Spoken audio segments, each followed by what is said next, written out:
Hey guys, it's Mace in case you didn't know.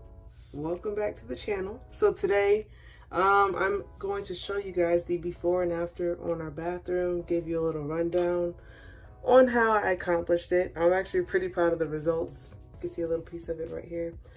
And it didn't take that long, honestly. Now the bathroom isn't like 100% like finished, but as far as the like hard labor part of it, that part's done for the most part. So I'm just gonna show you guys.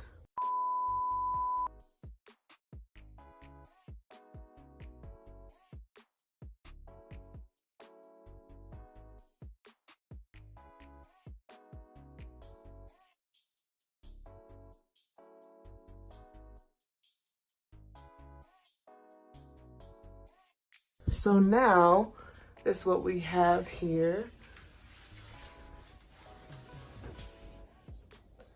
Finished. Obviously this floor has work to be done, but that's for another DIY video. Anyway, as far as the bathroom goes, like the floor is done. Put up a towel rack with the industrial things. I really do like the industrial things right here. Just the look of them. I bought this. Hey guys. So I bought this and I tried to spray paint it black. Didn't really go that well, as you can see, so I will likely I'm about to start hammer or something. Oh, give me a second. 1 second. Thank you. So yeah, I'm probably gonna get rid of this honestly, but for the meantime,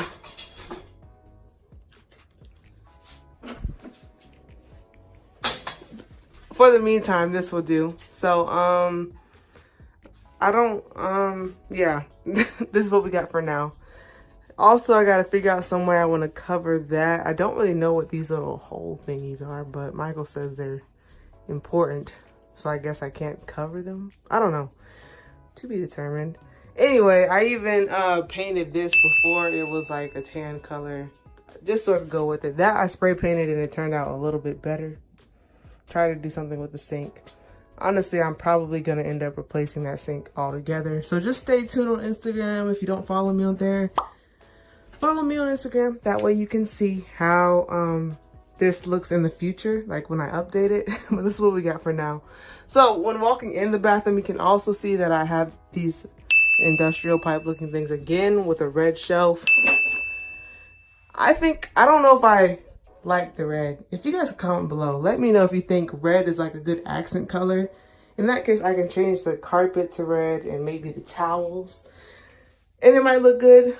For the meantime, I'm debating on the red, regardless of the fact the shelf is kind of big, and because it's so heavy, he had to like place it kind of, it's hard to show, only so much space, but it's not directly over the toilet. That's the point. So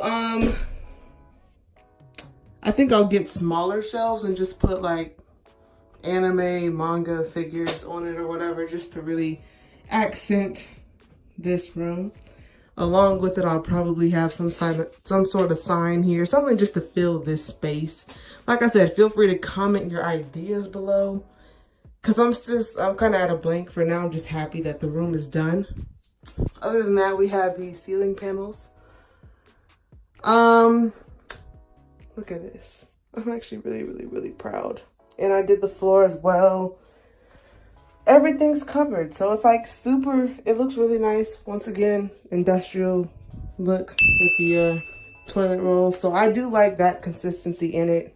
I think I might incorporate that throughout the whole basement eventually.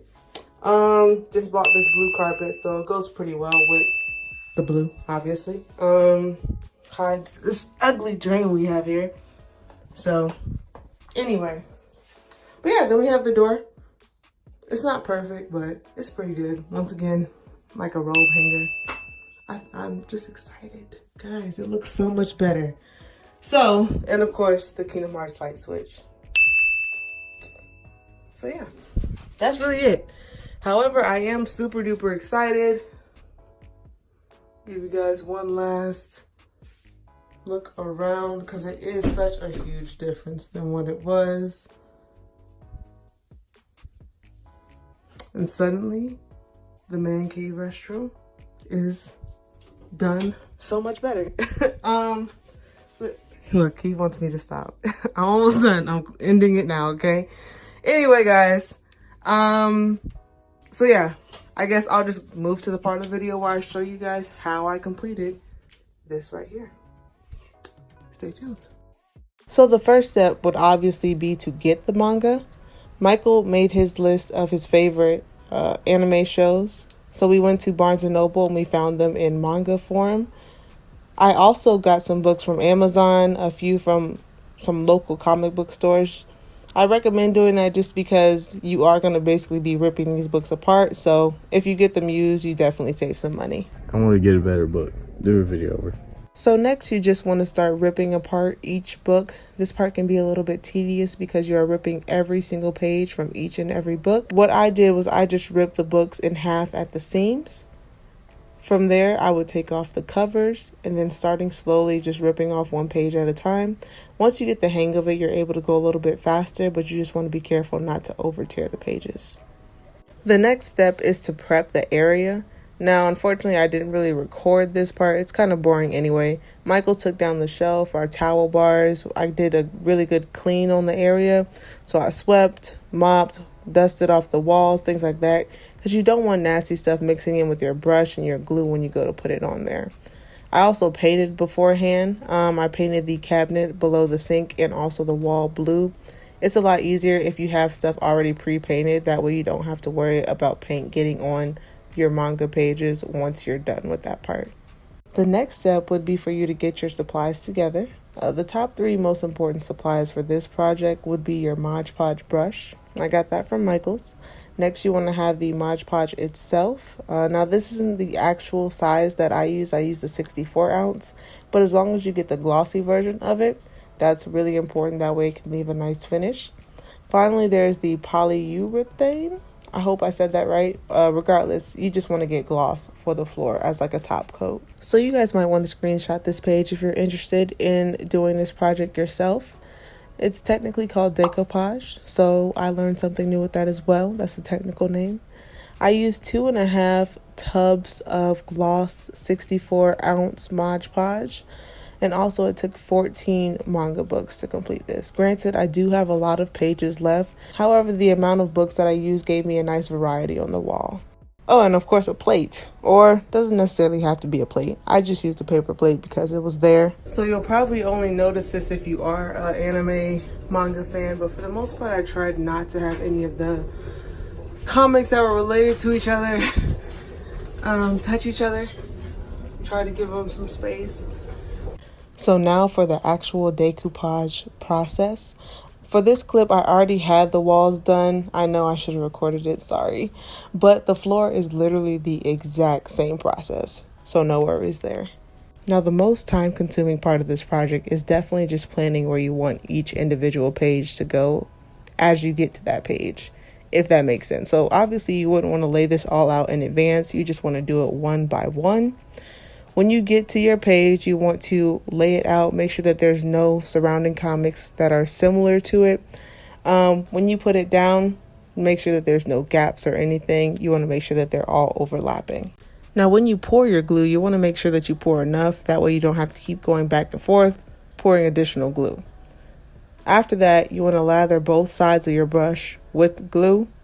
Make sure that if you are doing a floor, you want to kind of do more than necessary. With the walls too, I would recommend the more glue, the merrier. But definitely if you're doing a floor, I highly, highly, highly recommend just overdoing it with the glue.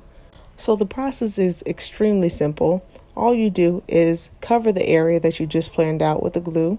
After that, place the page that you planned onto the area and then cover it with more glue. Have no fear. Although it looks white when it's wet, it does dry as clear. You can see here how safe the floor is after everything is dry. There's no pages coming up. Even when I slide my foot back and forth, press on it, all that good stuff, everything is very, very secure. So yeah, that's literally it. It is a very simple project, very repetitive, but very fun if you consider yourself a crafty person. A few tips for you guys to remember. Just know that different manga books have different types of pages. Some of them are thick and some of them are extremely thin, like to the point where you can easily confuse 2 pages as one. So when you go to glue them down, it's not fully secure. So definitely keep a note of that. With different books that you're working with, you will start to notice a difference. Now, unfortunately, I didn't record the polyurethaning. Still don't know if I'm saying that right, but that gloss stuff, I didn't get to show myself putting that down, but it is extremely easy. So after the glue dries, I'd say give it at least a day to dry. Once the glue turns from white to clear, that's a good indication that everything is dry. You just want to pour the gloss into a normal paint thing, and then you use a roller. I used a foam roller just to roll over the entire area. It's interesting because when it's wet, it has like a purplish tinge to it, but it does dry as clear. Because I really wanted to make sure that the pages on the floor were secured, after I finished painting the gloss on there, I ended up pouring it on the floor and then just kind of painting over a thicker layer. And that's literally it. You have a fully decoupaged room. If you guys like this video, please make sure to give it a huge thumbs up if you want more content like this. Also, like I said, like, subscribe, make sure to share with anybody that you know could maybe be inspired by something like this. Shouts out to Pinterest for my inspiration. Feel free to follow me on there as well. That's all I got for you. So I will see you guys next time. Peace.